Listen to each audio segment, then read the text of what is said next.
Hello viewers, কেমন আছেন সবাই? কোন গোপনে মন ভেসেছে সিরিয়ালের আগামী পর্বের আপডেট প্রোমো নিয়ে আপনাদের মাঝে চলে আসলাম। মনোযোগ সহকারে শুনুন, আগামী পর্বে কি ধামাকা ঘটতে চলেছে। আগামী পর্বে দেখতে পারবেন একটা রেস্টুরেন্টের মধ্যে সরাসরি কিন্তু সেখানে চলে যাবে অনিকেত, শ্যামলী এবং তার দাদু, এমনকি দাদুর বন্ধু এবং কি তার বাবা। তারা সকলে মিলে প্ল্যান করেছে যে আজকে সেই লোকটা আসবে।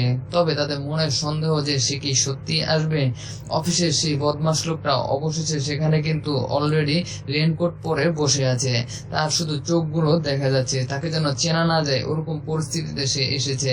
কিন্তু যখনই সে 2 কোটি টাকা ডিল করা শুরু করে দিবে, ঠিক তখনই সে সামনে এসে হাজির হবে এবং অনিকেতের সামনেই বলে উঠবে যে এটা আমি আপনাদেরকে পাঠিয়েছিলাম, এই ক্রেডিট আমি পাবো, অনিকেত এই চাকরি পাবে না, এই 2 কোটি টাকা আমি নিব। এইসব কথা যখনই বলবে সবকিছু ভিডিও রেকর্ডিং, অডিও রেকর্ডিং করে রাখবে অনিকেত এবং শ্যামলী, এবং তাকে হাতে নাতে ধরে পুলিশে সাব্যস্ত করা হবে, তা আপনারা দেখতে পারবেন। এবং অনিকেত অফিসে তার আগের সুনাম ফিরে পাবে। তো ভিউয়ার, সামনের পর্বগুলিকেও মিস করবেন না।